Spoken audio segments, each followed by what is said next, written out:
Sunlight poured through the sheer curtains of the hotel suite, warming my face as I sat motionless in front of the vanity mirror. My reflection stared back, hollow-eyed despite the careful makeup application. 29 years old, veterinarian, about to marry a man I respected but didn't love. The white lace gown clung to my frame, elegant and suffocating in equal measure. "You look stunning," my maid of honor said, adjusting the cathedral veil. Her voice seemed to come from underwater. I forced a smile. "Thank you. 8 weeks.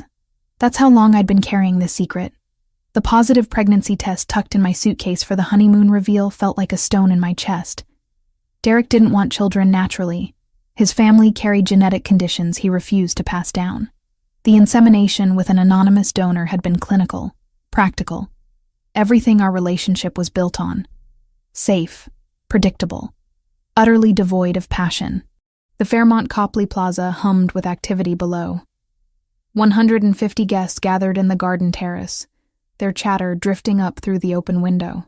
Derek's law partners, my veterinary colleagues, families who thought we made perfect sense together.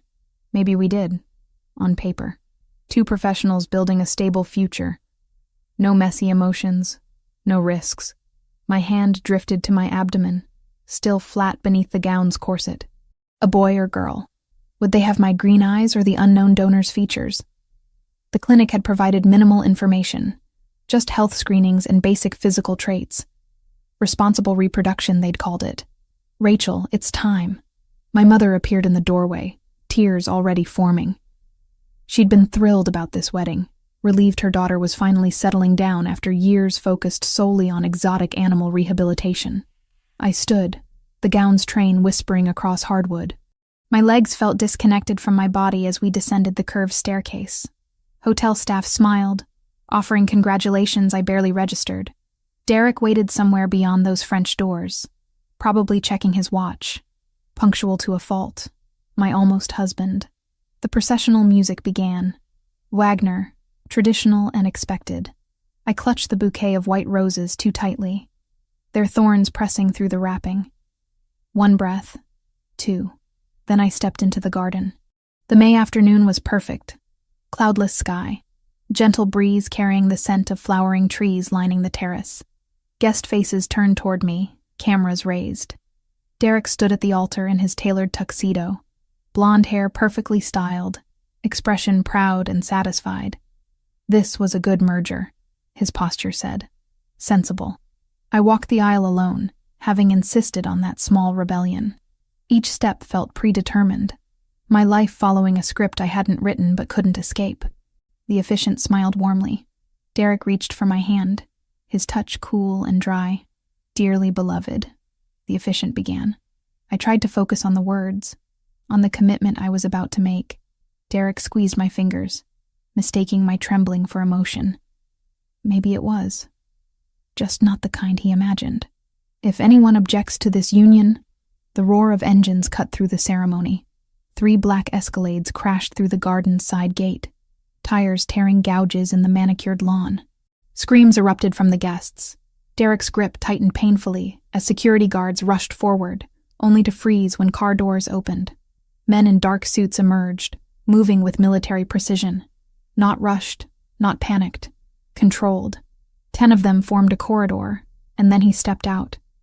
Tall, easily 6'2", with black hair and eyes so dark they absorbed light. His presence hit like a physical force, silencing the chaos.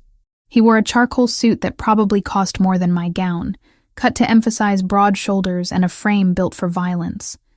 A thin scar bisected his left eyebrow, the only flaw in otherwise devastating features. He looked like he'd been carved from marble by an angry god, and he was looking directly at me. Rachel Morgan. His voice carried across the terrace, accented with something Mediterranean. Italian, maybe. Each word pronounced with careful precision. "Step away from him." Derek moved in front of me, finally finding his voice. "What the hell is this?" "Security." The hotel's guards had their hands on their weapons but didn't draw. Something about these men, their stillness, their readiness, made even armed professionals hesitate.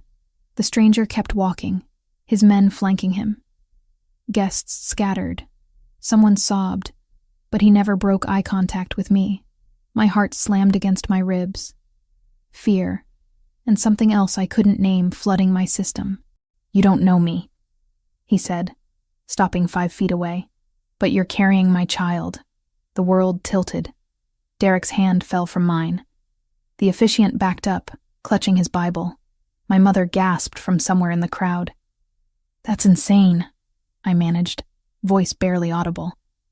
"I've never seen you before in my life. Riverside Fertility Clinic, 8 weeks ago." He reached inside his jacket. 2 of his men shifted, hands visible and empty to show he wasn't pulling a weapon. He withdrew an envelope, extended it toward me. "There was an error, not an accident. Your procedure used my genetic material. The clinic is compromised, connected to people who want to hurt me. Which means you're in danger. Right now." Derek exploded. "This is harassment. You're threatening her. I'm saving her." Those dark eyes finally left mine, fixing on Derek with something close to pity. "You can't protect her from what's coming." "I can." "Rachel, get behind me," Derek ordered, but his voice wavered. He was a litigator, comfortable in courtrooms, not facing down men who radiated lethal capability. I couldn't move, couldn't process. My baby, the tiny cluster of cells I'd already started loving, belonged to this stranger? Impossible.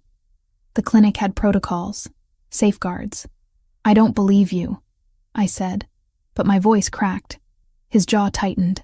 "You don't have time to believe me. Look." He pointed past the garden wall. A black sedan I hadn't noticed before sat idling on the street beyond. Its windows were tinted, but I felt eyes watching, predatory and patient. "They've been following you for 3 weeks, he said. "Waiting for today. Isolated location, minimal security during your honeymoon. You would have disappeared, and your fiancé would have spent years searching for a body he'd never find. You're insane." But my skin prickled. Had I been followed? Those odd moments of feeling watched while grocery shopping. The car that seemed to appear behind mine too often. I'd dismissed it as wedding stress. The stranger's phone buzzed. He glanced at it, expression hardening. "We're out of time." Gunfire shattered the afternoon. The sedan's door opened and muzzle flashes sparked. Guests dropped to the ground screaming. Derek stumbled backward, pulling me with him. The stranger moved faster, his hand clamping around my wrist with bruising force. He hauled me against his chest, his body a wall between me and the bullets I heard whizzing past. "Move," he barked at his men. They formed a protective shell, returning fire with weapons that appeared in their hands like magic. Professional, economical shots. The sedan's windshield spiderwebbed. Someone inside shouted in a language I didn't recognize. I couldn't breathe, couldn't think. My ears rang from the gunfire. The stranger's arm was steel around my waist, dragging me toward his vehicle. I tried to resist, heels skidding on grass. "Let me go." "Your choice." His voice was hard at my ear. "Come with me and live, or stay here and watch everyone you love die in the crossfire. Decide now." Derek lay on the ground, covered by an overturned table, face white with terror. My mother crouched behind a planter, hands over her head. Another burst of gunfire sent chips of stone flying from the hotel's facade. A waiter crumpled, clutching his shoulder. The stranger wasn't asking. He was stating facts with the certainty of someone who'd seen this play out before. I stopped fighting. He lifted me effortlessly, my gown tangling around my legs as he carried me to the Escalade. The door was already open. He placed me inside with surprising gentleness, then slid in beside me, barking orders in Italian. The door slammed. The vehicle surged forward. Through the window, I watched my wedding dissolve into chaos. Derek staggering to his feet. My mother searching the crowd, probably for me. The sedan peeling away, pursued by 2 of the stranger's vehicles.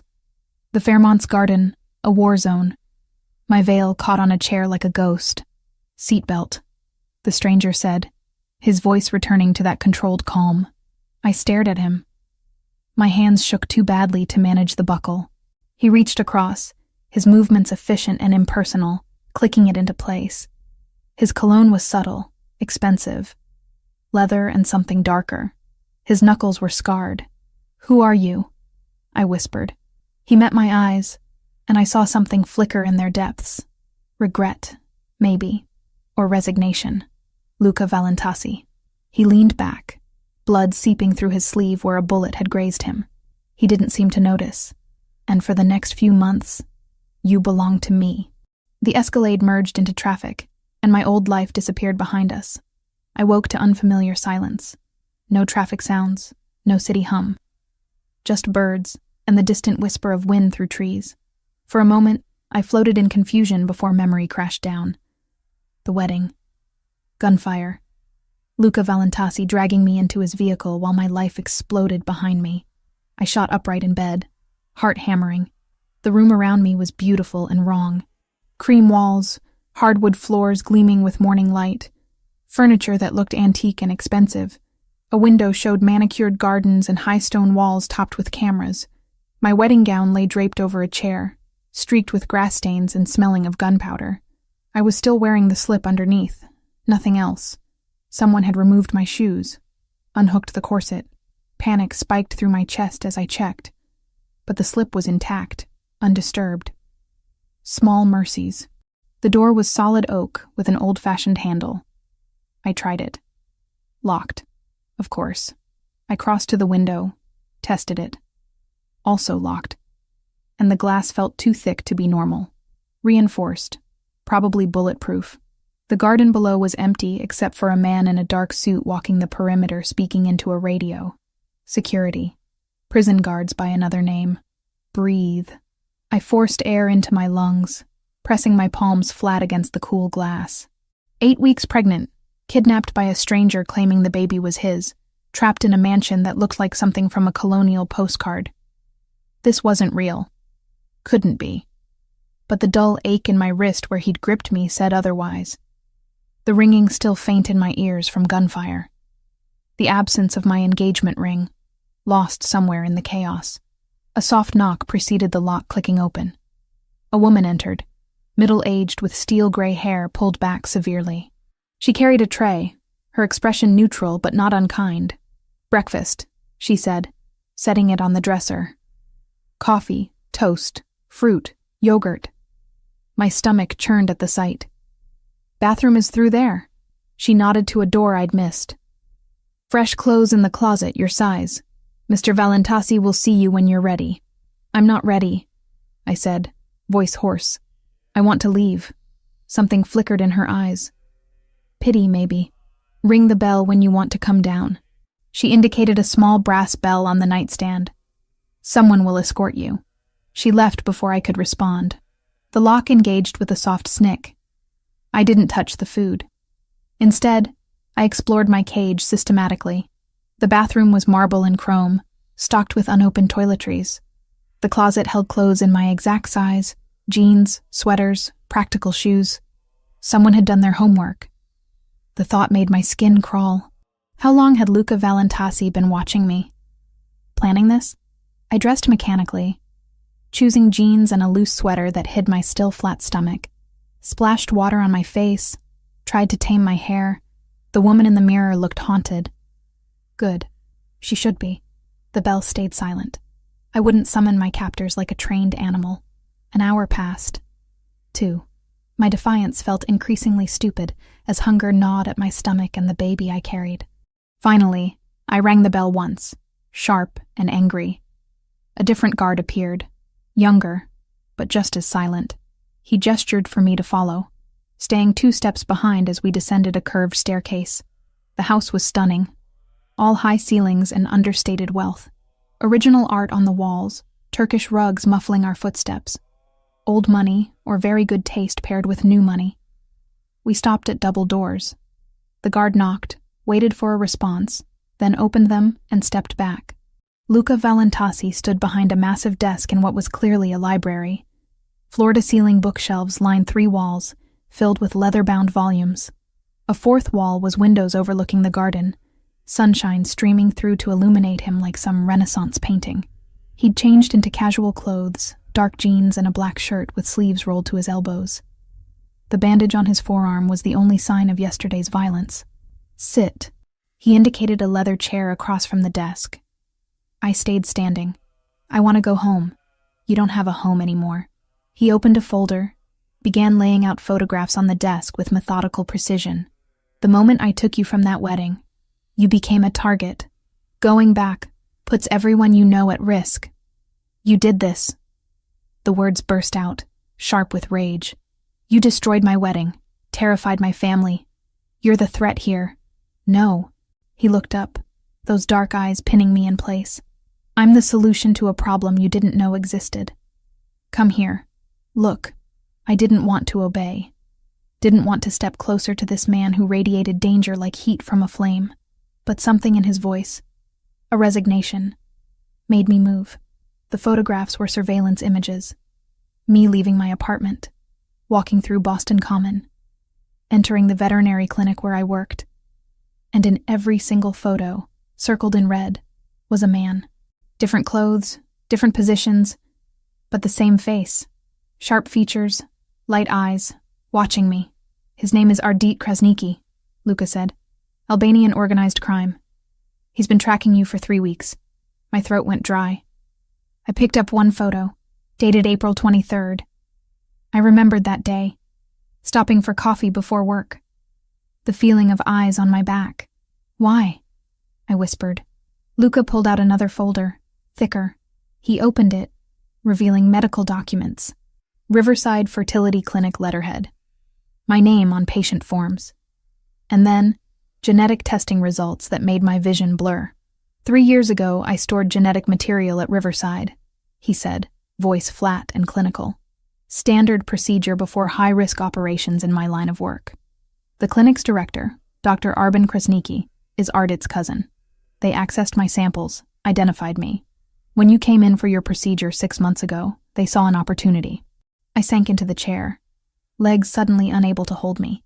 They switched the samples. On purpose. Yes. He slid the genetic test across.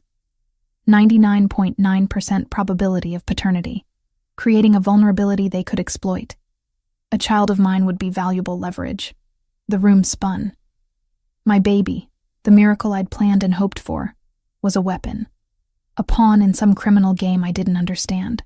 The Krasnikis want territory I control, Luca continued, relentless as a surgeon cutting. Shipping routes through Boston Harbor. They've been escalating for months. This was their play, create a hostage before you even knew you were one. Wait until the pregnancy progressed past the fragile first trimester, then take you. Use the child to force me to surrender what they want, or watch my son or daughter die slowly. Bile rose in my throat. You're lying. Making this up to justify kidnapping me. He turned his laptop around. Security footage played. Timestamp showing 2 weeks ago. The exterior of Riverside Fertility Clinic. A man entering through a side door at 2 a.m., leaving 20 minutes later with a box. Luca froze the frame. Zoomed in. The face was clear. Ardit Krasniki. He's been collecting files, Luca said. Patient records. Probably selling them, using them for blackmail. Your file was accessed 16 times in the past month. I thought I might vomit. Why didn't you go to the police? His laugh was bitter and short. The police can't protect you from this. These people kill cops as easily as anyone else. And frankly, my hands aren't clean enough to invite that kind of scrutiny. So you're a criminal too. Statement, not question. Yes. No shame, no apology. But I don't hurt civilians. I don't use children as weapons. And I don't let people take what's mine. I'm not yours. His gaze dropped to my stomach, still flat beneath the sweater. The child is. Biologically, legally, once I prove paternity. Which means you are, until this situation is resolved. I wanted to scream. To throw something at his arrogant face. I didn't choose this. Any of this. Neither did I. For the first time, something cracked in his armor. Exhaustion, maybe. Or frustration. You think I wanted a child? In my world? I've spent my entire life avoiding exactly this vulnerability. Then let me go. Get an abortion. Disappear. Whatever you want. It's too late. He closed the folders, stacked them with precise movements. They know about you. Know you're pregnant. Even if you terminated, they'd assume I had the child hidden somewhere. You'd never be safe. The trap closed around me, suffocating. What do you want from me? Stay here. Let me protect you until I can neutralize the Krasniki operation. After that, we'll figure out custody arrangements, support, whatever you need." He stood, moving to the window. "You'll have everything you require. Medical care, books, entertainment, freedom within the grounds. But you can't leave, and you can't contact anyone outside. For their safety and yours. That's imprisonment. That's survival." He turned back, and the light behind him made his face unreadable. "I know this is unfair. You're an innocent caught in a war you didn't start. But I will keep you alive, Rachel Morgan. Whether you cooperate or fight me every step of the way." We stared at each other across the expensive rug, my hands clenched into fists, nails biting crescents into my palms. "I hate you," I said. "I know." He moved to the door, opened it. The guard waited outside. "Your meals will be brought to your room, or you can join me if you prefer. Test the limits. Try to escape if you need to. You'll find this house is very secure. But don't mistake my protection for cruelty. I'm trying to save your life." He left before I could respond. The guard gestured for me to precede him. I walked back to my beautiful prison, each step heavy with the weight of my shattered future. 3 days passed in a haze of fury and disbelief. I ate because the baby needed it, slept because exhaustion finally won, and tested every window, every door, every potential weakness in my cage. There were none. Luca Valentasi had thought of everything. 2 weeks felt like 2 years. I'd mapped every inch of my confinement, cataloged every guard rotation, memorized the pattern of Luca's movements through the house. He worked in his study most mornings, took calls in Italian or sometimes Albanian on the terrace in the afternoons. Always within the property. Always armed, though he tried to hide it. We maintained a cold war of silence. I refused to eat with him, taking meals in my room instead. Refused to acknowledge his existence when we passed in hallways. He didn't push, didn't force interaction. Just watched me with those unreadable dark eyes, tracking my movements like I was a skittish animal he needed to gentle. The morning sickness had gotten worse. I spent the 10th day mostly in the bathroom, too sick to maintain my defiance. The gray-haired woman, whose name I'd learned was Mrs. Russo, brought ginger tea and crackers without being asked. Small kindness in captivity. By the 14th night, insomnia had become my constant companion. I paced my room at 2 a.m., restless and angry and terrified in equal measure. The baby was real, growing inside me despite the nightmare circumstances. 9 weeks now. In 3 weeks, I'd hear the heartbeat. If I was still alive. That thought kept me awake more than anything. Luca claimed protection. But what if he was wrong? What if the Krasnikis found this place? A sound shattered my spiraling thoughts. Distant, but distinct. Glass breaking. Shouts. Then the sharp crack of gunfire. My blood turned to ice. More shots. Closer now. Running footsteps in the hallway. I backed away from my door, searching frantically for anything resembling a weapon. The desk chair, maybe. I grabbed it, positioned myself in the corner farthest from the window. The lock clicked. I raised the chair, ready to swing at whoever entered. Luca burst through, gun in hand, shirt splattered with blood. Not his. I registered with strange detachment. His eyes swept the room, landed on me. With me. Now. What's happening? They found us. He crossed the space in 3 strides, grabbed my wrist.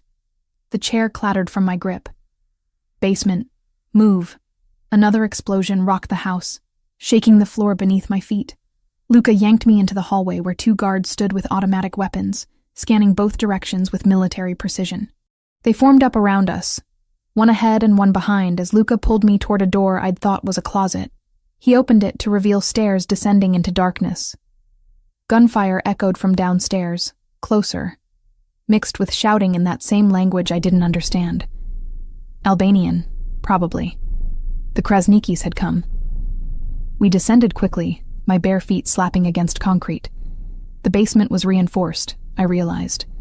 Steel-lined walls, heavy door at the bottom, a panic room. Luca shoved me inside. The space was maybe 10 by 12, lined with monitors showing security feeds of the house and grounds. I watched in horror as men in dark tactical gear swarmed the garden, engaging with Luca's people. Muzzle flashes lit up the night like deadly fireflies. How many? One of the guards asked, weapon trained on the door we just entered through. At least 12, Luca replied, checking his gun's magazine. Maybe more. Matteo, you stay with her. Radio if anything changes. You're going back out there? The words escaped before I could stop them. He looked at me, and something flickered across his face. It's my house. My people. I don't hide while they fight. You'll get killed. Worried about me, Dr. Morgan? The ghost of dark humor touched his mouth. I've survived worse. I'm worried about being trapped in a basement if you die and they get in. Practical. Cold. Safer than admitting the spike of genuine fear I'd felt seeing him covered in blood. His expression hardened. They won't get through Matteo. And if somehow they do, there's a tunnel. Far corner, behind the shelf unit. It leads to a garage 3 blocks away. Keys are in the lockbox. Code is your birthday. That stopped me. How do you know my birthday? I know everything about you. He moved to the door, paused. Stay quiet. Stay alive. We'll talk when this is over. Then he was gone. Back up into the chaos. The guard, Matteo, locked the door behind him and took position in front of it. Weapon ready. His face was young, maybe 25, but his hands were steady. I sank onto the bench against the wall, pulling my knees to my chest. On the monitors, I watched hell unfold. Bodies fell on both sides. Luca appeared on one screen, moving through the first floor with lethal efficiency. He fired twice, dropped an attacker, then disappeared around a corner. Minutes crawled by like hours. The gunfire grew sporadic, then stopped entirely. Eerie silence pressed down on us.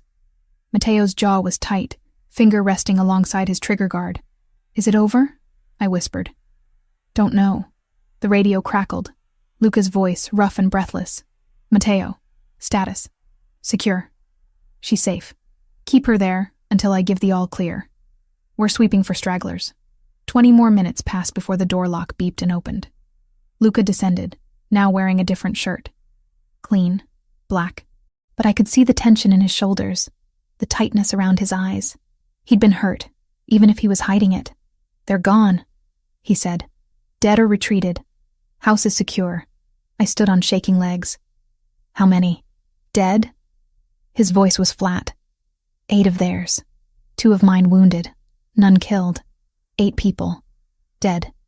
Because of me. Because of a baby I hadn't even asked for. I need air, I managed. Not yet. Cleanup crew needs to work. Give them an hour. I need air now. My voice rose, hysteria creeping in at the edges. I need out of this box. Something in my tone must have registered. Luca nodded to Matteo, who stepped aside. First floor only. Stay away from windows. I pushed past him, up the stairs, emerging into a house transformed. Bullet holes pocked the walls. Blood streaked the hardwood. Broken glass crunched under my feet as I stumbled toward the terrace doors, needing open space, needing sky. Luca followed but kept distance, letting me rip the doors open and stumble outside. The garden smelled of gunpowder and copper. I made it 3 steps before my legs gave out. I sank to the stone patio, pulling my knees up, trying to breathe through the panic. He sat beside me, not touching, just present. We stayed like that as dawn began to lighten the eastern sky. Pink and gold touched the clouds, indifferent to the violence below. This is your life, I said finally. Death and blood and never feeling safe. Yes, and you brought a child into it. His hands clenched. I didn't bring anything. This was done to both of us. I turned to look at him. Really look. He was 35. I'd learned from documents I'd found in his study during my explorations. Successful, powerful, feared, and utterly alone in a fortress he'd built against a world that wanted him dead. How do you live like this? I asked. You learn not to feel too much, not to care too deeply. Keep everyone at arm's length. He met my eyes. Safer that way. That sounds like hell. It is. He looked away, jaw working. I never wanted to bring someone else into it, especially not an innocent, especially not a child. The admission felt raw, honest in a way nothing else between us had been. I thought about Derek, safe in his courtroom battles. about my quiet life rehabilitating injured raptors and teaching veterinary students. Normal problems, normal dangers. They really would have killed me, I said softly, if you hadn't taken me first. Yes, you and the baby. Without hesitation, I wrapped my arms around my stomach, protective and automatic. I don't want this. I know.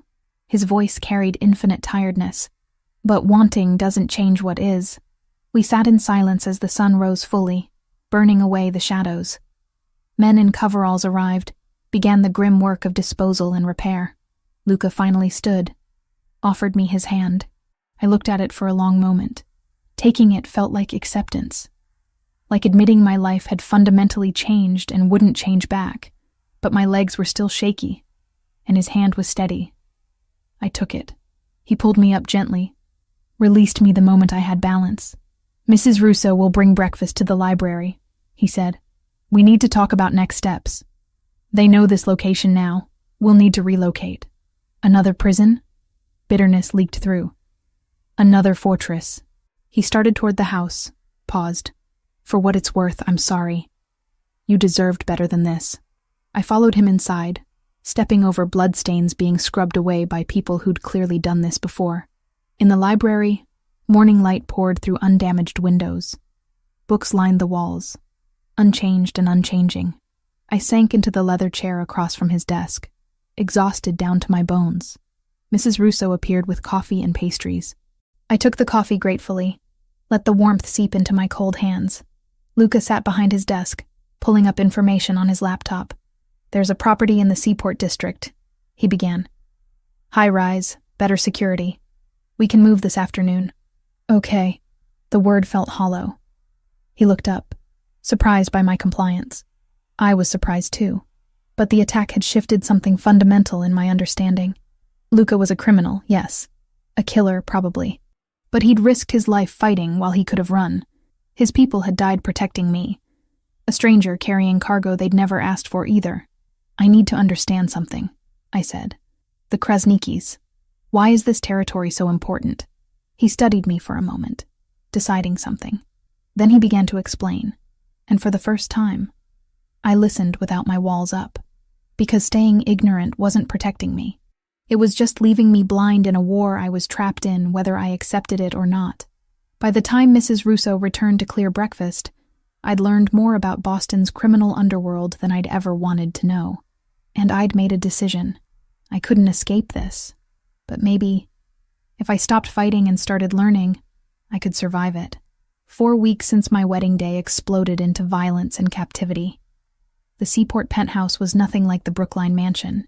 All steel and glass, modern art on white walls, floor-to-ceiling windows overlooking Boston Harbor. 23rd floor, impossible to reach without passing through security that rivaled airport checkpoints. A gilded cage with better views. I'd stopped fighting the guards who shadowed me, stopped testing doors I knew were locked. The fury that had sustained me those first weeks had burned down to something quieter but deeper. Not acceptance, exactly. More like strategic retreat, while I figured out how to exist in this impossible situation. Luca and I had developed an unspoken routine. Breakfast together in the dining room, him with his espresso and newspaper, me with herbal tea and whatever I could stomach through morning sickness. Few words exchanged, but the silence had shifted from hostile to something almost companionable. He asked about my health. I answered honestly. Small civilities in captivity. This morning he set down his coffee and slid an envelope across the glass table. Dr. Lauren Foster. She's coming this afternoon for your 12-week appointment. I took the envelope, found a medical file inside. Credentials for an obstetrician, impressive resume, patient reviews. You hired her. I vetted her thoroughly. Former Mass General, now private practice. Discreet, skilled, and she owes me a favor. He caught my expression. A legitimate favor. I funded her clinic 3 years ago when banks wouldn't loan to her. She's a good person, Rachel. The use of my first name still felt strange. He'd been careful with it, using it sparingly like something breakable. I'd noticed I'd started thinking of him as Luca rather than Valentasi or my captor. Small shift. Seismic implications. Will you be there? I asked. Something flickered in his eyes. Uncertainty, rare on him. Do you want me there? I considered. A month ago, the answer would have been an immediate no. Now, the thought of hearing the heartbeat alone felt wrong. This baby connected us whether we wanted it or not.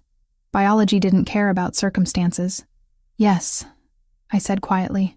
His shoulders relaxed fractionally. Then I'll be there.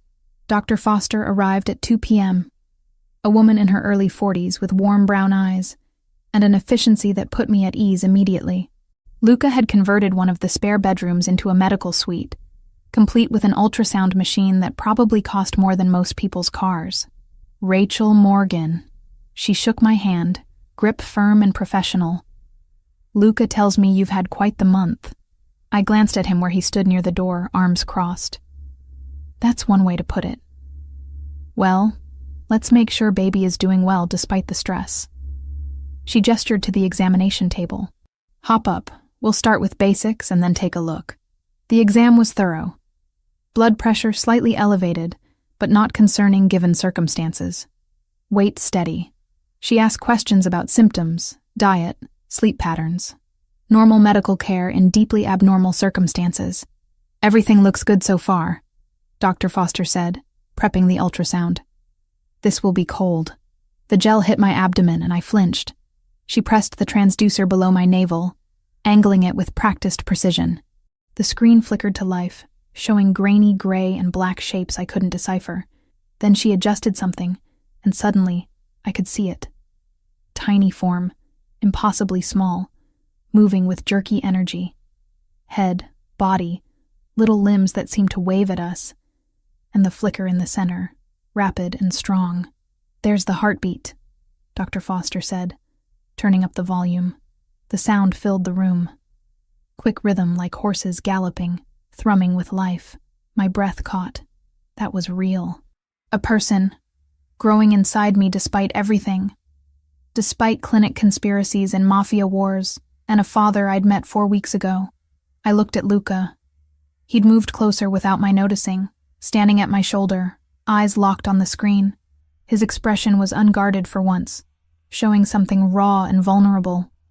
Wonder, maybe. Or fear. Possibly both. Strong heartbeat, Dr. Foster continued, measuring things on the screen with practiced clicks. Good growth, right on track for 12 weeks. Crown to rump length is right where we want it. She took several images, the machine printing them out with soft mechanical sounds. Then she handed me tissues to wipe off the gel and gave us privacy while I rearranged my clothes. Luca held one of the ultrasound photos, staring at it like he could decode the universe from those grainy shapes.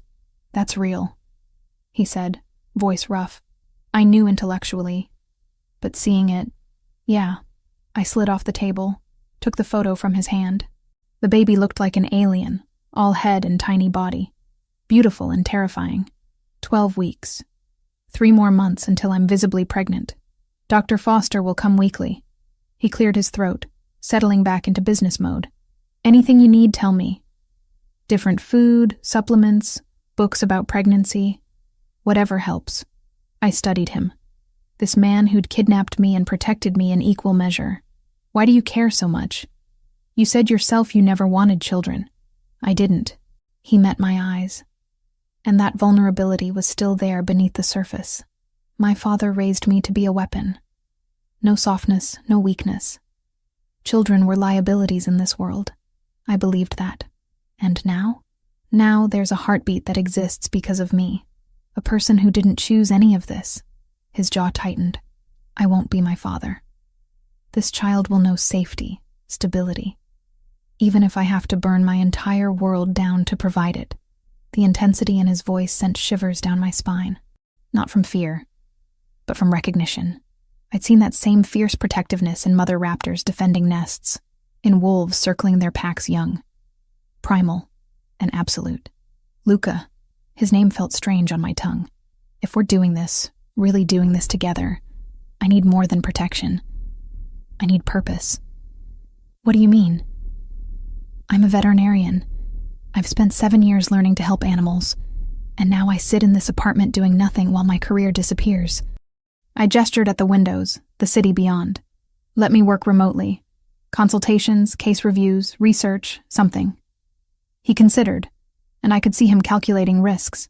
Controlled access, secure network, no location data, no personal details shared. I can work with that.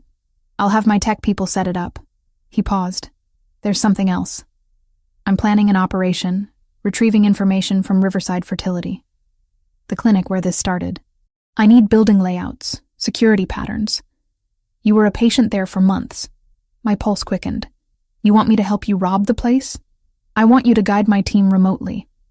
Your knowledge of the facility could cut operation time in half, reduce risk to my people. His gaze was steady. But only if you're willing. I won't force this. It should have felt like manipulation, drawing me into his world. But I thought about Dr. Arbin Krasniki, the man who'd deliberately switched genetic samples and turned my pregnancy into a weapon. About how many other people he'd hurt with his schemes. What happens to the clinic after? Evidence goes to federal contacts. The place gets shut down. Krasniki goes to prison for fraud and racketeering. Luca's voice went cold. He'll never practice medicine again. Justice. Criminal style. Not what I'd choose, but better than nothing. I'll help, I said, on one condition. No one gets hurt who doesn't need to be hurt. Security guards, cleaning staff, innocent people. They walk away. Agreed. He extended his hand, formal and strange. Partners, then. At least for this. I shook it, his grip warm and firm. Partners. The word felt dangerous and right simultaneously. 2 weeks passed after the attack, and the next 3 days were strange.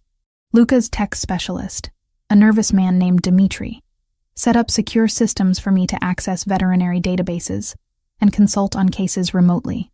Within hours, I was reviewing radiographs from the Franklin Park Zoo, advising on treatment for a clouded leopard with suspected pneumonia.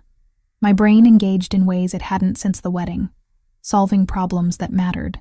And in the evenings, Luca and I sat in his office, me sketching layout maps of Riverside Fertility from memory while he asked detailed questions.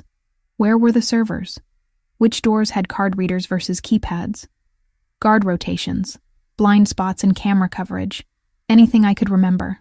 You have a good memory, he said, studying my drawings. Spatial memory comes with the veterinary territory. Need to remember anatomical structures, surgical approaches. I added another notation. The server room is behind a fake wall in the records office. I saw them accessing it once when I was waiting for a consultation. That's exactly the kind of detail that matters. He made notes on his tablet, cross-referencing with building plans his people had acquired. We go in 3 nights from now. Thursday, minimal staff, maximum darkness. I want to listen in. The words came out before I'd fully thought them through. Not in the field, but audio feed. I'll be more useful if I can hear what your team is encountering in real time. He hesitated, protective instinct clearly warring with tactical sense. Finally, he nodded. Audio only. You stay here with 2 guards. First sign of trouble, you go to the panic room. Deal. Thursday night arrived too quickly and not fast enough. I sat in Luca's office, headset on, watching security feeds from cameras his people had planted. 5 men in tactical gear moved through Riverside's parking lot at 11 p.m., silent as ghosts. Luca's voice came through clear and low. Dmitri, we're at the south entrance. Rachel, is this the door by the billing office? I pulled up my mental map. Yes. Card reader, but it's old. Should be easy to bypass. Copy. Sounds of electronic manipulation. Then a soft click. We're in. For the next 20 minutes, I guided them through corridors I'd walked dozens of times, pointing out cameras, suggesting routes. They moved with professional efficiency, reaching the records office without incident. Fake wall, you said. Where? Luca's breathing was controlled, professional. North side, behind the filing cabinets. There's a seam if you look close. Pressure release on the left side about 4 feet up. Rustling sounds, then a quiet exclamation. Got it. Nicely done, Doctor. Morgan. They accessed the servers, Dmitri working his magic remotely to download years of files. But then a complication. A guard appeared, making an unscheduled round. My heart stopped as I watched the camera feed. Luca signaled his team. They melted into shadows. The guard walked past, oblivious, and continued down the hallway. "Clear," Luca whispered. "Dmitri, how much longer?" 90 seconds. Those seconds stretched like hours. But the download completed, and Luca's team extracted as smoothly as they'd entered, leaving no trace except missing digital files the clinic wouldn't notice for days. Back at the penthouse, Luca found me still in his office, adrenaline making my hands shake. He pulled off his tactical vest, set his weapon aside with careful precision. "You were invaluable tonight," he said. "Saved us at least 15 minutes. The guard. You could have, but didn't." He moved closer, and I could smell the night air on him, cold and clean. "You asked for minimal harm. I gave my word." We stood too close in the dim office, and suddenly I was aware of him in ways I'd been carefully avoiding. The way his t-shirt clung to his shoulders, the intensity in his dark eyes, the fact that he'd kept his promise even when violence would have been easier. "Thank you," I whispered. His hand rose, hesitated, then touched my cheek with unexpected gentleness. "You're stronger than you think, Rachel." The moment stretched, charged with possibility and danger. Then footsteps approached, and we stepped apart like teenagers caught by parents. Dmitri entered with a laptop, ready to review the stolen files. But something had shifted between us, subtle as the baby growing in my womb, but just as inevitable. And as I watched Luca work through the night, building the case that would destroy the clinic that had violated us both, I realized I was in far more danger than I'd thought. Not from Albanian criminals or bullets or captivity, but from the man who'd become something more than my captor, something I couldn't name yet, but felt growing with the same certainty as the heartbeat we'd heard together. The data from Riverside Fertility painted a picture more disturbing than I'd imagined. Dmitri spent 2 days combing through files, and what he found made my stomach turn. Dozens of sample switches over 3 years. Politicians, business executives, judges, all carefully selected targets, their genetic material swapped with samples from men the Krasniki family could manipulate or control. A blackmail operation masquerading as a fertility clinic. My case was just one thread in a massive web of corruption. Luca worked around the clock, building a case file for his FBI contact, a woman named Agent Sarah Mitchell, who apparently owed him enough favors to look the other way on how he'd acquired the evidence. I watched him from my corner of his office, supposedly reviewing veterinary journals but actually studying him, the way he rubbed his temples when stressed, how he rolled his shoulders to ease tension, the soft Italian he muttered when frustrated. We'd been living together for 6 weeks now. Somewhere along the way, I'd stopped seeing just the criminal who'd kidnapped me. Now I saw the man who brought me ginger tea without asking when morning sickness hit, who'd installed a reading chair by the window because he'd noticed me standing there for hours, who spoke gently to his people but expected absolute competence. Dangerous thoughts for a captive. But I was 14 weeks pregnant with his child, and pretending I felt nothing seemed increasingly pointless. "Rachel," his voice pulled me from my thoughts. "Agent Mitchell wants Dr. Krasniki picked up tonight. She's got a warrant ready, but I convinced her to let us question him first." "Off the books." My pulse jumped. "You're going after him?" "Yes. He's the key to the whole operation, and his cousin Arben runs the Albanian side. If we can extract information about their structure, leadership, safe houses..." He trailed off, reading my expression. "What?" "I want to be there when you question him." "Absolutely not. Luca, listen to me." I stood, crossing to his desk. That man violated my body. Used me like I was nothing more than a pawn. I deserve to face him. It's too dangerous. If something goes wrong during extraction, then I stay in the vehicle, surrounded by your people. I planted my hands on his desk, leaning forward. But I need this. I need to hear him explain why he thought he had the right to weaponize my pregnancy. He studied me for a long moment, jaw tight.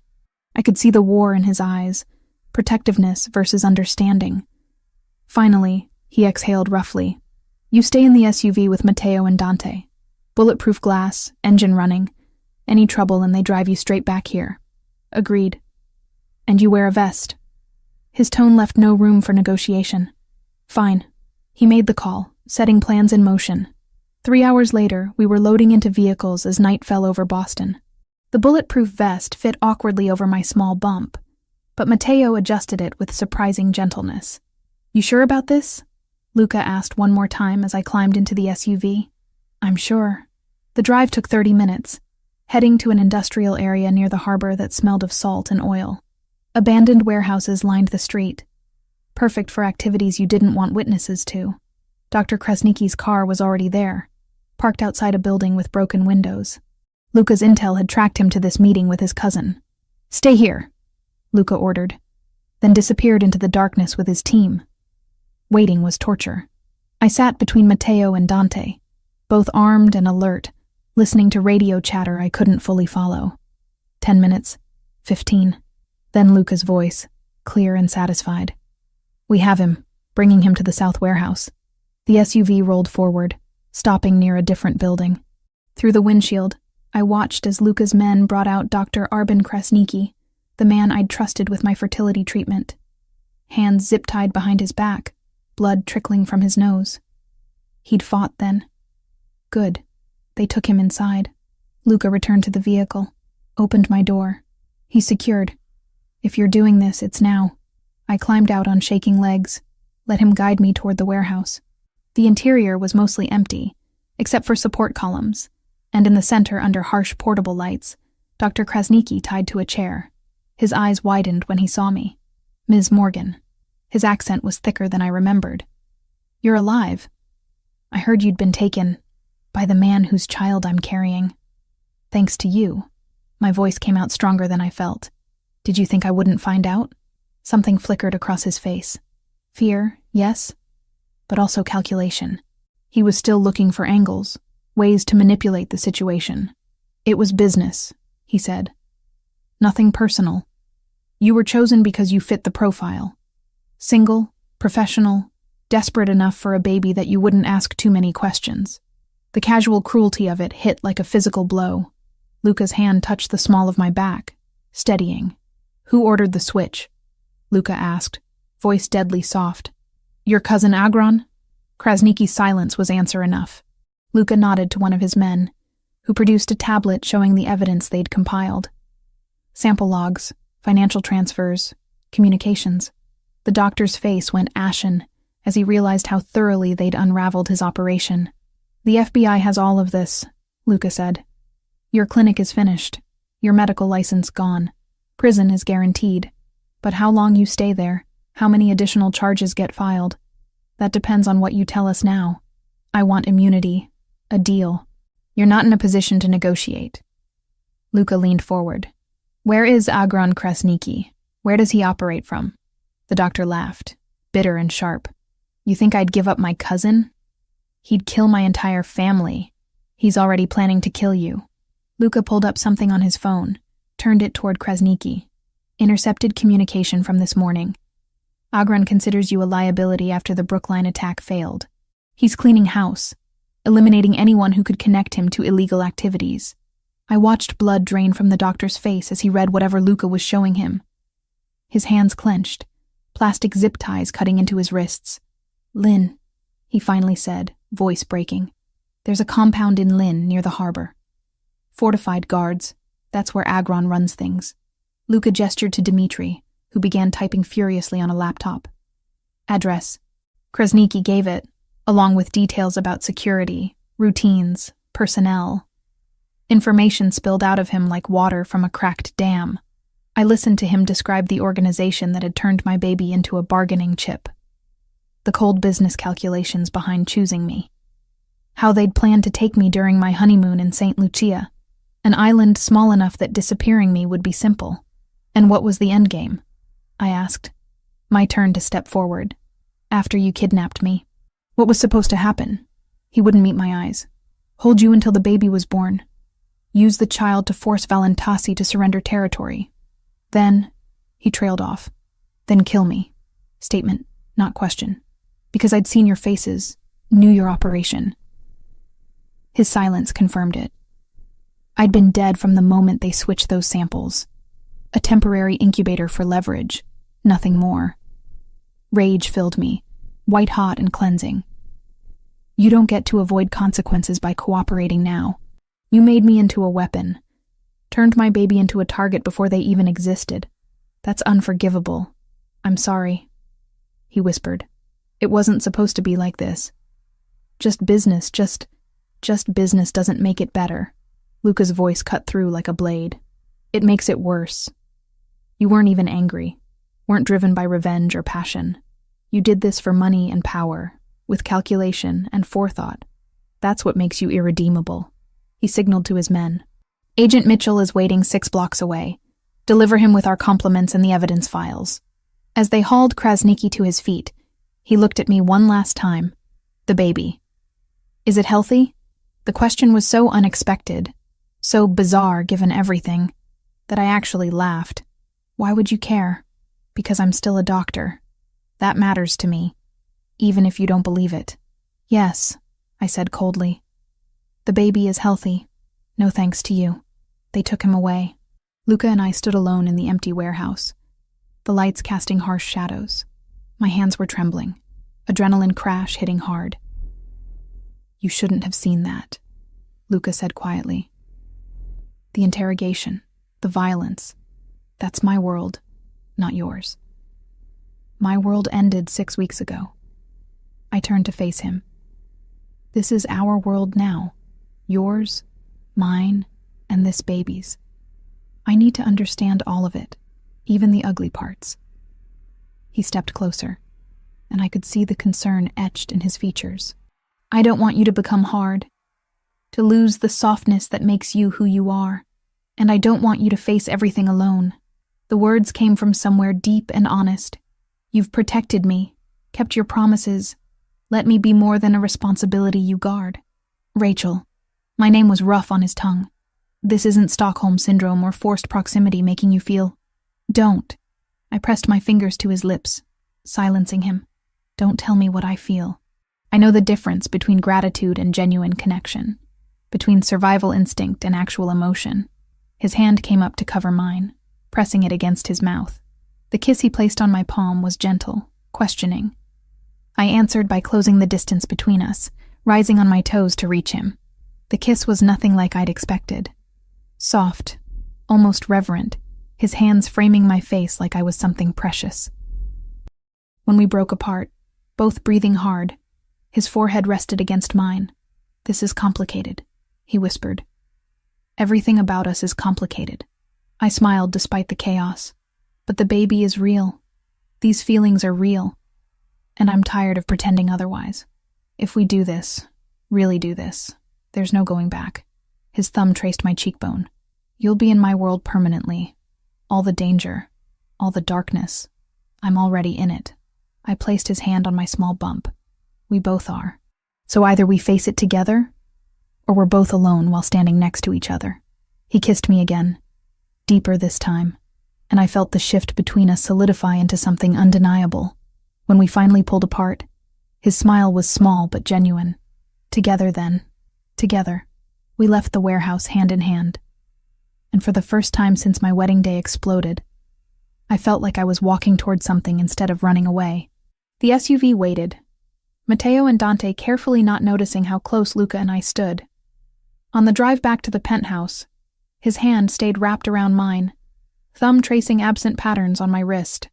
Whatever came next, whatever dangers the Krasnikis still posed, we'd face it as partners. Not captor and captive. Not just genetic parents, but something even more powerful. 8 weeks transformed everything. The morning I woke at 20 weeks pregnant, the world felt different. Softer, maybe. Or I'd finally stopped fighting against the current and learned to swim. Luca was already awake, sitting by the window with coffee and his tablet, reading through reports in the gray pre-dawn light. He did this most mornings, dealing with business before I stirred, trying to keep the darker parts of his world separate from what we were building together. I watched him from the bed, appreciating the strong line of his shoulders, the way early light caught in his dark hair. We'd been sharing this room for 3 weeks now, a gradual migration that started with him falling asleep in the chair by my bed after I'd had nightmares, progressing to him actually joining me under the covers. Slow and careful, both of us terrified of breaking whatever fragile thing we'd created. I can feel you staring, he said without looking up, amusement in his voice. Maybe I like looking at you. He glanced over, that small smile I'd learned to treasure appearing. How are you feeling? Good. Better than good, actually. I pushed myself up, and movement inside made me pause. There it was again, like bubbles or butterflies. Luca, come here. He was across the room in seconds, sitting on the bed with careful attention to not jostle me. What's wrong? Nothing's wrong. Give me your hand. I placed it on my stomach, pressing firmly. We waited in silence for a moment. Then it happened again. A distinct flutter, pushing against his palm. His eyes went wide. Is that the baby? First time I've really felt movement. Tears prickled my eyes, hormones making me emotional. That's our son. Our son. Dr. Foster had revealed the sex 2 weeks ago during the 20-week anatomy scan. A boy, healthy and active, measuring perfectly. Luca had gone silent when she'd told us, processing the weight of raising a male child in his world. All the expectations, the dangers, the legacy he'd inherit. Now, feeling his son move for the first time, Luca's expression was unguarded wonder. He's real. Very real. And apparently already practicing for soccer. I laughed as another flutter came, stronger this time. He leaned down, pressing a kiss to my stomach, then to my lips. Good morning to both of you. These moments were what sustained me through the continued reality of our situation. Dr. Kresnicki was in federal custody. The clinic shut down permanently, but Agron Kresnicki remained at large despite Luca's efforts to locate him. The Albanian boss had gone to ground after his cousin's arrest, and the uncertainty kept Luca's security protocols tight. I was still a prisoner, just a willing one now. My gilded cage came with a man I was falling dangerously close to loving. The morning passed normally. I consulted remotely on a case involving a sick snow leopard at the zoo. Luca handled his various business interests from the office. We'd developed comfortable domesticity, strange as that sounded.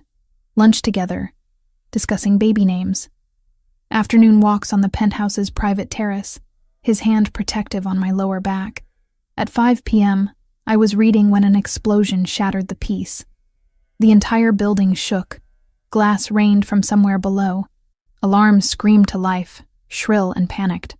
Luca appeared in the doorway, already armed, face set in grim lines I hadn't seen since Brookline. Car bomb, front entrance. He pulled me up, grabbed a go bag from the closet. We're evacuating. Now. How did they find us? I don't know, but we're not staying to ask questions. He led me toward the back hallway where a service elevator waited.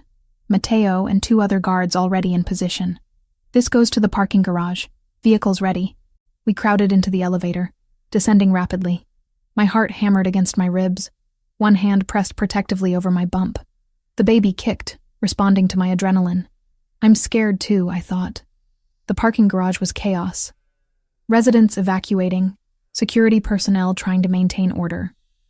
Luca's SUV waited by the emergency exit, engine running.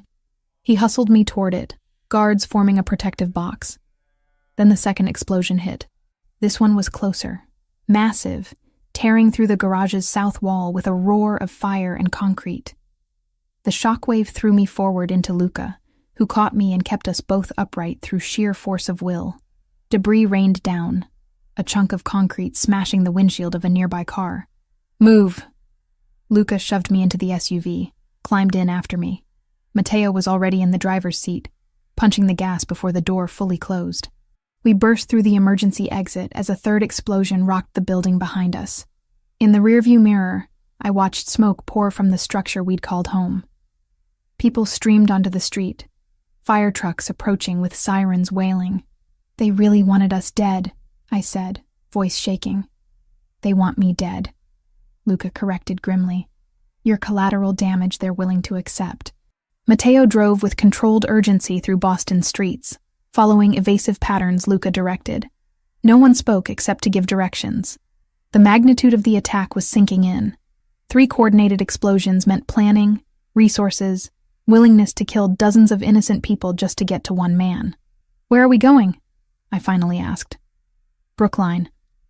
The mansion's been rebuilt with upgraded security. Luca was on his phone, barking orders in Italian. It's the most defensible location I have. 25 minutes later, we pulled through gates I'd last seen 6 weeks ago. The house rose before us, restored to its former glory but with subtle differences. More cameras, reinforced windows, guard posts that hadn't existed before. Luca had transformed it into a fortress. Inside, the familiar layout brought strange comfort. Mrs. Russo appeared, taking my bag with practiced efficiency. "Your room is ready, Ms. Morgan." Same as before. But I didn't want the same as before. "I'm staying with Luca." He looked at me, surprised, then nodded. "Second floor. Master suite." We climbed the restored staircase. The master bedroom was large, decorated in masculine tones of navy and gray, but Luca immediately began adjusting things. Opening curtains to show me the view, checking the attached bathroom, ensuring I was comfortable.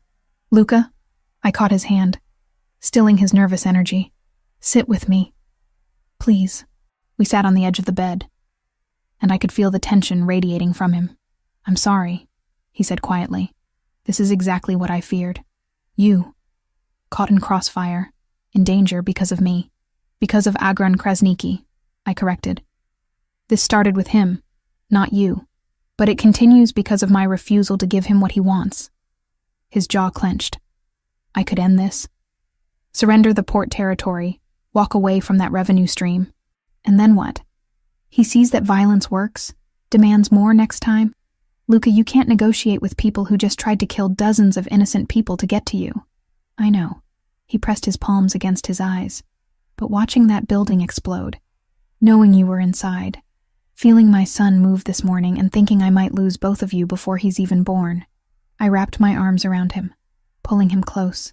"You didn't lose us. We're here. We're safe." He buried his face in my neck, and I felt his control fracture.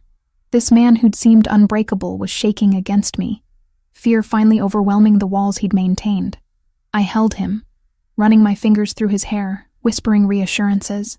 "I can't lose you," he said against my skin. "Either of you. I don't know when it happened, but you've become everything. I love you too." The words were easy, natural. I'd been feeling them for weeks without the courage to say them. Terror had a way of burning away hesitation. He pulled back enough to meet my eyes, searching for certainty. "You mean that?" "Yes. I know it's complicated and probably unhealthy and definitely not what I imagined when I agreed to marry Derek." I touched his face, feeling the rough stubble. "But it's real. What I feel for you is the most real thing in my life right now." He kissed me with something close to desperation, and I met him with equal need. We fell back onto the bed together, careful of my growing belly, hands mapping familiar territory made urgent by how close we'd come to losing everything.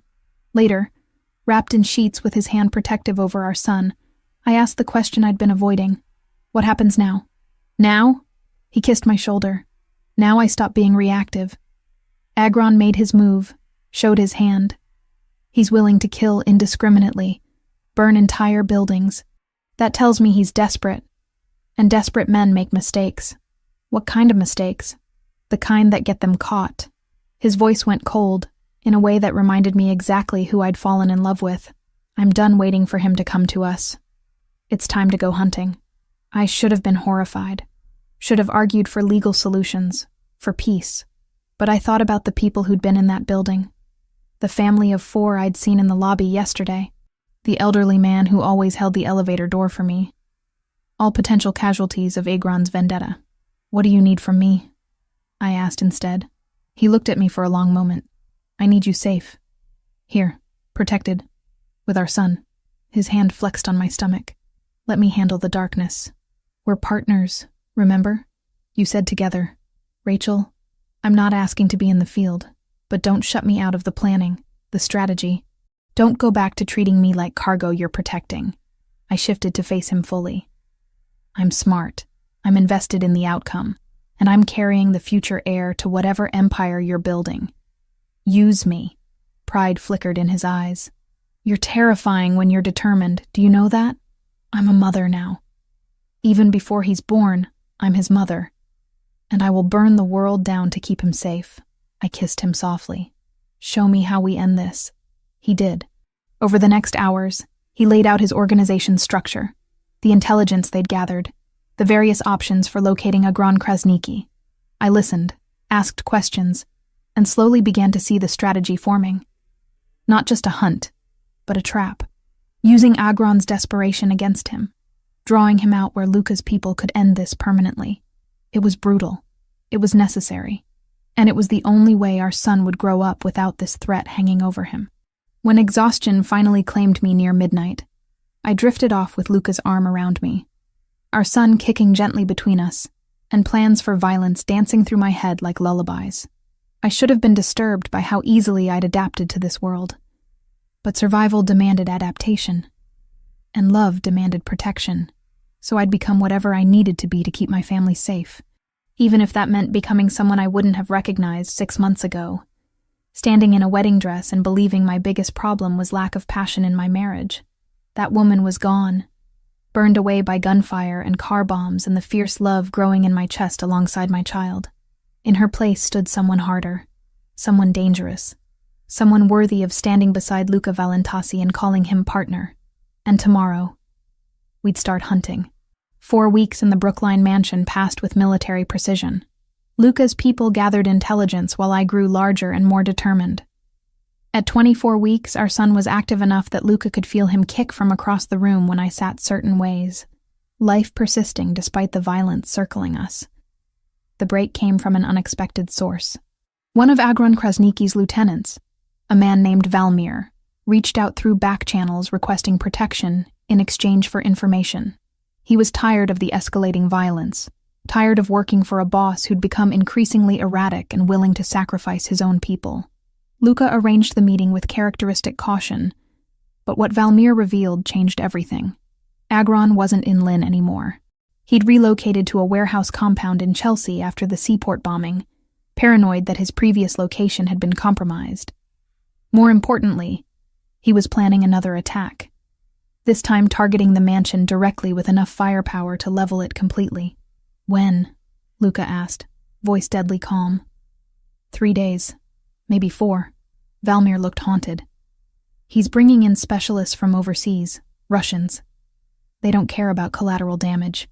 After Valmir left with protection detail assigned, Luca and I stood in his study looking at maps of Chelsea. The warehouse was fortified, surrounded by Agron's people. A direct assault would be costly and might fail. We needed him to come to us, but on our terms. The gala, I said suddenly. Luca looked up. What gala? New England Aquarium is hosting their annual conservation fundraiser next week. I was invited to speak 6 months ago, before everything happened. I pulled up the email on my tablet, forwarded from my old account that Dimitri monitored. It's a public event, lots of witnesses, but also lots of isolated areas in the aquarium itself. If Agron thinks I'll be there, vulnerable and visible, he won't be able to resist. Luca studied the invitation, mind clearly calculating angles. But Rachel, using you as bait while you're 6 months pregnant, is exactly why he'll believe it. I'm supposed to be in hiding, terrified. If I suddenly appear at a public event, it looks like arrogance or stupidity. Either way, he'll come. I moved to stand beside him, pointing at the aquarium's layout. The deep ocean exhibit has limited access points. We control the environment, have your people positioned as guests and staff. He walks into our trap instead of us walking into his. He was quiet for a long moment, and I could see the war in his expression. Every protective instinct screamed against it, but tactically it was sound. Finally, he nodded. Heavy security. Bulletproof vest under your clothes. Extraction plan if anything goes wrong. And at the first sign of real danger, you leave. No arguments. Agreed. The next 3 days were intense preparation. Dimitri coordinated with aquarium security. Luca's people infiltrated as caterers and custodial staff. I rehearsed my presentation on sea turtle conservation, a topic I actually cared about despite it being cover for an assassination plot. The cognitive dissonance was dizzying. Dr. Foster came to check on me and the baby the day before the gala, concerned about stress levels. Your blood pressure is elevated, she said, frowning at her readings. Not dangerously so, but I'd prefer you resting, not attending public events. I need to do this, I told her, for my son's future. so he can grow up without people trying to kill his father. She looked between Luca and me, recognition settling in her eyes. You're using yourself as bait. I'm ending a threat, I corrected. There's a difference. She didn't look convinced, but didn't argue further. After examining our son and pronouncing him healthy despite my elevated stress, she packed her equipment. Be careful, Rachel. That baby needs his mother. He needs both parents, I replied. That's what I'm fighting for. The night of the gala arrived with unseasonable warmth for September. I dressed in a flowing emerald gown that accommodated my bump while hiding the thin bulletproof vest Luca had commissioned specially. Makeup covered the shadows under my eyes. Jewelry glittered at my throat. I looked like a woman without a care, not someone walking into potential crossfire. Luca wore a tailored suit that concealed his weapon, hair styled back, every inch the legitimate businessman attending a charity function. We'd arrived separately, maintaining the fiction that I was here alone, vulnerable. The aquarium at night was otherworldly. Massive tanks glowed with bioluminescent life, casting rippling light across hundreds of guests in formal wear.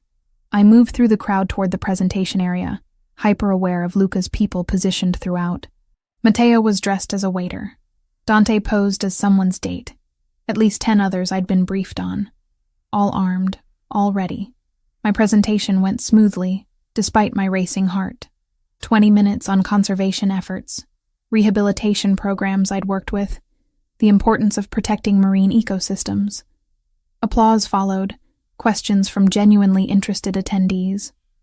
Normal people living normal lives, unaware of the violence simmering beneath the surface of their evening.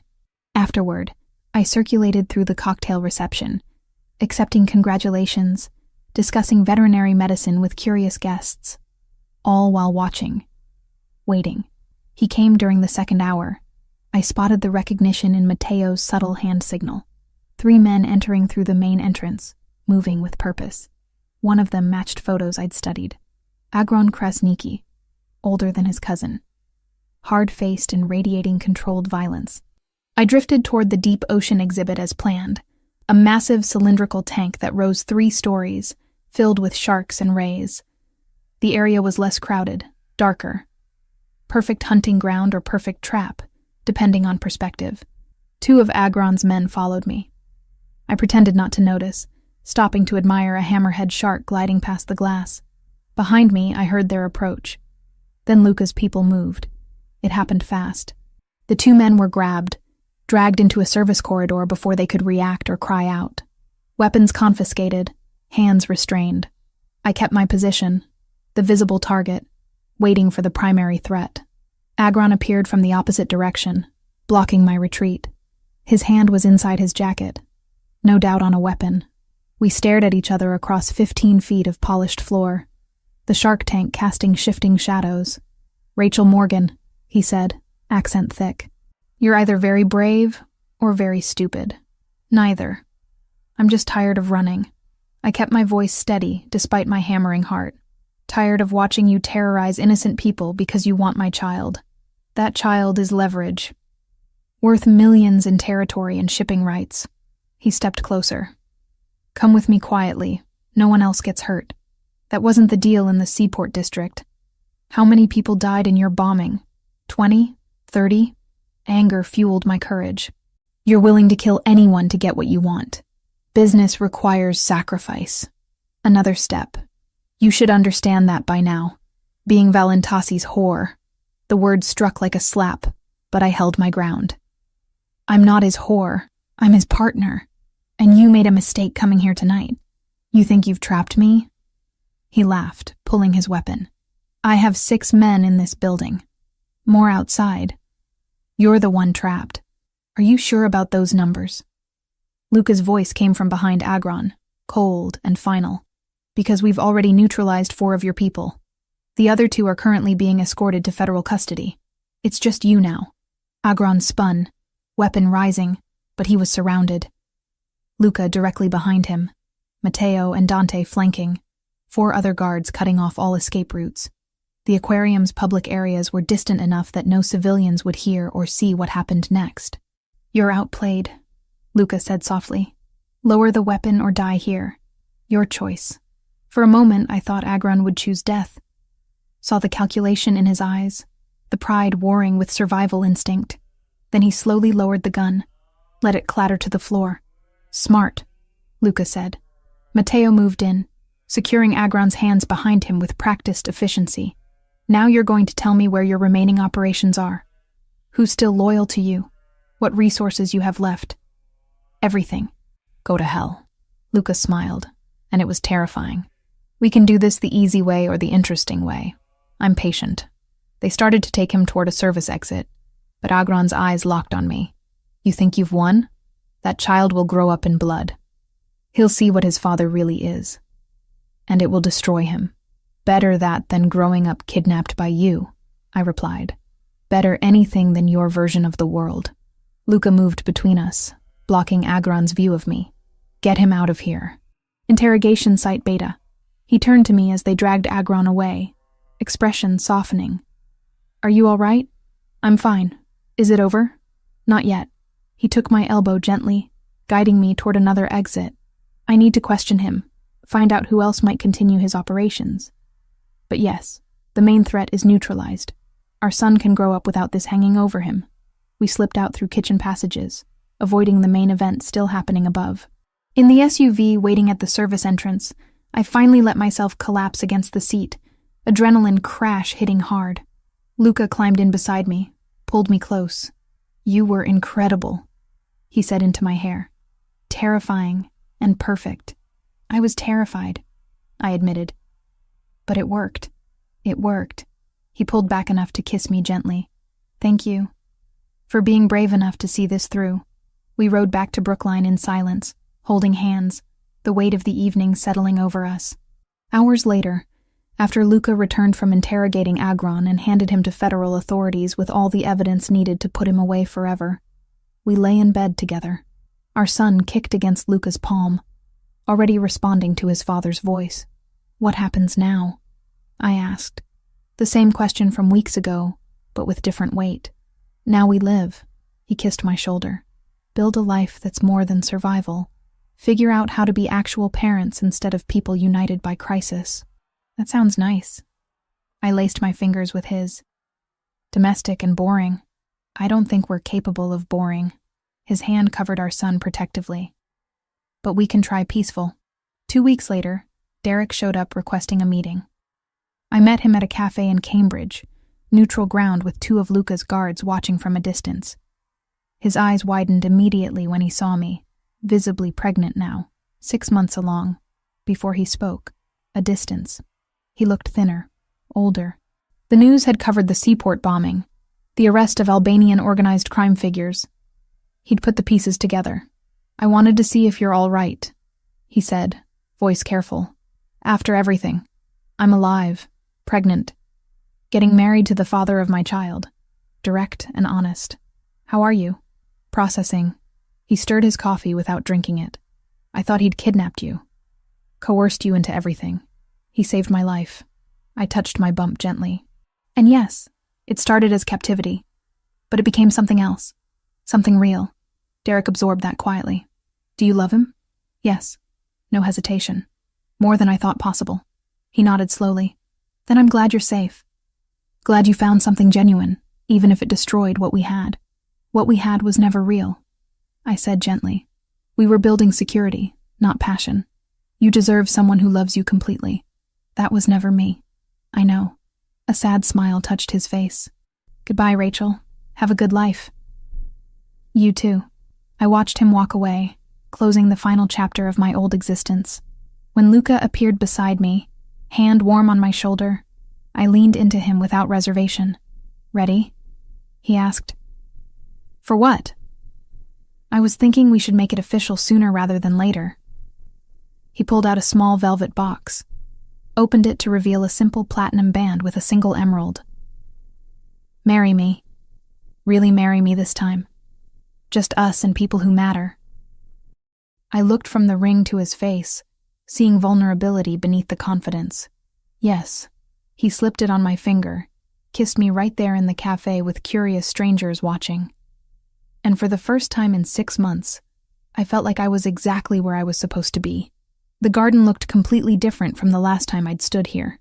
8 months ago, this lawn had been torn by vehicle tires, stained with blood, hosting the destruction of my planned wedding.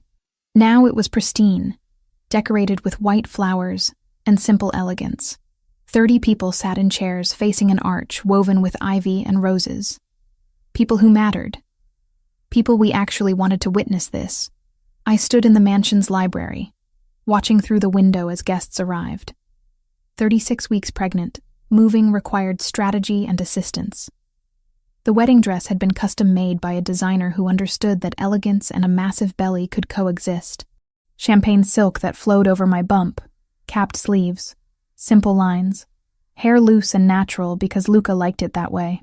The emerald engagement ring caught light as I adjusted my dress one more time. "You look beautiful," Mrs. Russo said from the doorway, tears already forming. She'd become something like a mother figure over these months, teaching me Italian phrases and how Luca took his coffee. He's a lucky man. I'm the lucky one. And I meant it. Against all odds, despite the violence and chaos and impossible circumstances, I'd found something real.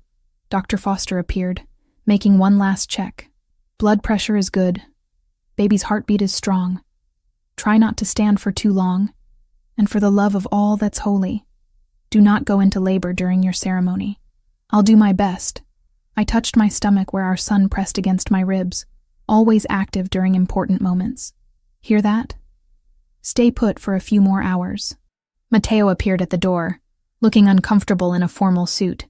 "It's time, Ms. Morgan, or soon-to-be Mrs. Valentasi." I took a deep breath, accepted his offered arm, and walked through the mansion toward the garden. The late afternoon light was golden. Perfect.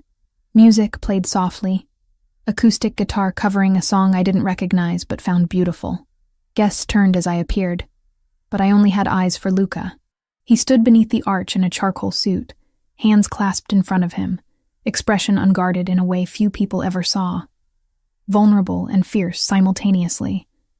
As I walked toward him, his eyes never left mine, and I could see everything in his face. Love, gratitude, disbelief that we'd actually made it here. I reached him, took his offered hands.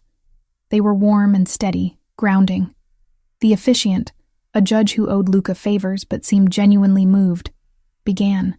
"We're gathered today to witness the union of Rachel Morgan and Luca Valentasi, two people who found each other in extraordinary circumstances and chose love despite every reason not to." That was one way to describe kidnapping turning into romance, I thought, biting back a smile. "They've written their own vows," the judge continued. Luca went first, clearing his throat. "Rachel, 6 months ago, I took you from a wedding and thought I was just protecting an asset. A biological connection to a child I never planned to have, but you refused to be just that. You fought me, challenged me, forced me to see you as a person instead of a problem to solve." His voice roughened with emotion. "You made me want to be better than what I was raised to be. You gave me hope that maybe I could be a father, a husband, something more than a criminal wearing expensive suits. I promised to protect you and our son, to honor your strength, to listen when you call me on my bullshit, and to love you for the rest of my life, however long or short that may be." Tears streamed down my face. Hormones made me cry at commercials lately, but this was different. This was everything. My turn. I squeezed his hands, found my voice. "Luca, I should hate you for destroying my wedding, kidnapping me, dragging me into a world of violence I never asked for. And for a while I did. But somewhere between your fortress in Brookline and this garden, I fell in love with the man behind the reputation. You've been gentle when you could have been cruel, honest when you could have lied. You gave me choices when you could have just given orders. You see me, really see me, in a way I've never been seen before." I touched my belly. "Our son is growing up with a father who will move heaven and earth to keep him safe, who will teach him strength and honor. And I get to stand beside you both, not as a captive or an obligation, but as a partner. I promise to challenge you, support you, love you through whatever comes next. Even when you're being an overprotective pain in the ass." Laughter rippled through the guests. Luca smiled, that rare, full expression that transformed his entire face. "The rings," the judge prompted. Mateo produced them. Simple platinum bands engraved on the inside with our son's due date. We slid them on each other's fingers with hands that trembled slightly. "By the power vested in me by the Commonwealth of Massachusetts, I now pronounce you husband and wife." The judge grinned. "You may kiss your bride, Mr. Valentasi." Luca cupped my face with both hands, thumb brushing away my tears, and kissed me with thorough sweetness. Our son kicked between us, making us break apart laughing. "He approves," I said. "Good, because it's too late to back out now." Luca kept his arm around my waist as we turned to face our guests, who were standing and applauding. The reception was simple. Dinner under string lights as evening fell. Toasts from Mateo, who told embarrassing stories about Luca that I stored away for later use. From Dr. Foster, who joked about the medical impossibility of our relationship working. From Dimitri, who'd apparently bet money that we'd kill each other within the first month. I sat beside Luca at the head table, his hand never far from mine or my stomach. We didn't dance, too ungainly for that, but we swayed in place while music played, and people celebrated around us. Normal. Domestic. Everything I'd thought lost the day he'd crashed my first wedding. At 9 p.m., exhaustion hit like a wall. Luca saw it immediately, made our excuses, and guided me inside. "We're supposed to stay until the end," I protested weakly. "It's our wedding. We make the rules." He swept me up into his arms, carrying me up the stairs despite my protests about his back. "Luca, I weigh about 1,000 pounds right now. You weigh perfectly right for growing my son." He set me down gently in our bedroom, began carefully unfastening the back of my dress. "How are you feeling?" "Tired, happy, terrified about becoming parents in 3 weeks." I stepped out of the dress, grateful to be free of its weight. Normal wedding night thoughts. He laughed, pulling back the covers so I could slide into bed. "I don't think anything about us qualifies as normal." Fair point. I watched him undress, still appreciating the view after months of sharing this room. "Come here." He climbed in beside me, pulling me close with practiced care for my bump. Our son kicked against his stomach, a conversation between father and child that didn't need words. "Thank you," I said into the comfortable darkness. "For what?" "Crashing my wedding, kidnapping me, protecting us, loving us." I turned my head to look at him. All of it. Even the terrible parts, because they led here. His hand traced patterns on my shoulder. "I'm the one who should be thanking you. For not killing me in my sleep. For seeing past what I am to who I could be. Who you already are." I corrected. "You just needed someone to point it out." We fell asleep, tangled together. Peaceful in a way that would have seemed impossible when this all started. 2 weeks later, at 3 a.m, contractions woke me. I lay there timing them for 20 minutes before shaking Luca awake. "It's time." He went from asleep to completely alert in seconds, already reaching for his phone to call Dr. Foster. The carefully planned chaos began. Hospital bag grabbed, security team mobilized, vehicle brought around. By the time we reached Mass General, my contractions were 5 minutes apart and getting serious. Labor was nothing like I'd imagined. Longer, more painful, more intense. Luca stayed beside me through all of it, letting me crush his hand, murmuring encouragement in Italian and English, being exactly what I needed without me having to ask. 12 hours after arriving, at 3:17 p.m., Thomas Luca Valentasi entered the world screaming his displeasure at 8 pounds, 2 ounces. They placed him on my chest immediately, tiny and perfect, and ours. "He's beautiful," Luca said, voice thick with wonder. He touched Thomas's tiny fist, which immediately wrapped around his finger. "Look at him." I couldn't look away. Our son, the baby who'd started as a biological weapon and became the center of everything. Dark hair like his father. My nose. A face that was uniquely his. He stopped crying as skin-to-skin contact calmed him, little mouth working as he tried to figure out this bright, cold world. "Hi, baby," I whispered. "We've been waiting for you." The next few days were a blur of exhaustion and overwhelming love. Thomas feeding every 2 hours, learning to navigate parenthood's basics. Visitors coming and going. Luca was revelation, utterly transformed by fatherhood.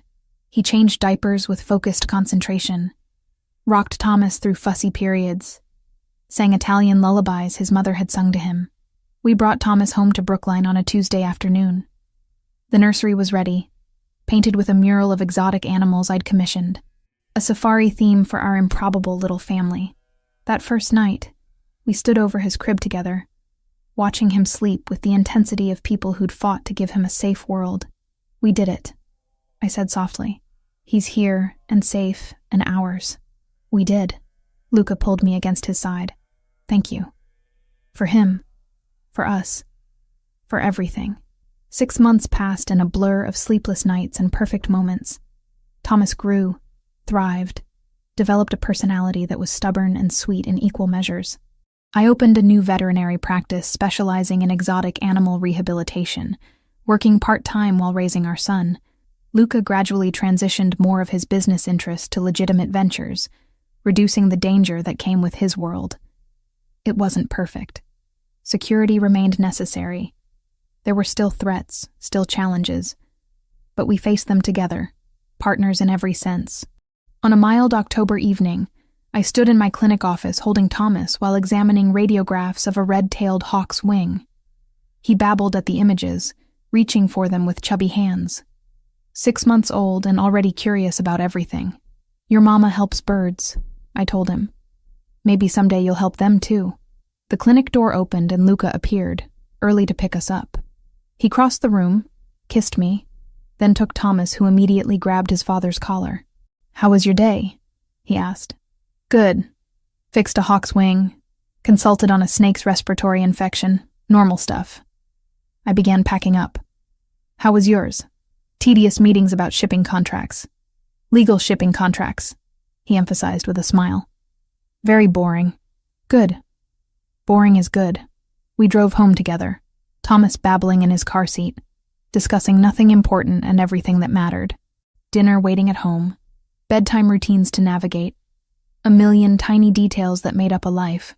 Later, after Thomas was asleep and we sat on the terrace watching Boston's lights twinkle in the distance, I leaned against Luca's shoulder. Do you ever regret it? I asked. That day you crashed my wedding? He considered seriously. I regret the pain it caused you initially. The fear, the loss of choice. But the outcome? He turned to meet my eyes. Getting you, getting Thomas, building this life? No. I could never regret that. Good. I kissed him softly. Because I don't either. Even the terrible parts brought us here. Made us into this. We sat in comfortable silence, two people who'd found each other in chaos and built something beautiful from the wreckage. Our son slept peacefully inside, unaware of the violence that had preceded his existence. He'd grow up knowing security, love, parents who'd move mountains to protect him. My wedding day had exploded into violence and impossible claims. A man I'd never met had declared me his, had pulled me from my planned life into his dangerous world. And somehow, impossibly, it had become the best thing that ever happened to me. Life had a strange way of working out, I thought, lacing my fingers through Luca's. We were an unlikely pair, built from kidnapping and biology and choices made under pressure. But love didn't care about circumstances. It just cared about truth. And the truth was simple. We were family. Imperfect, complicated, forged in fire. But ours. Completely and eternally ours.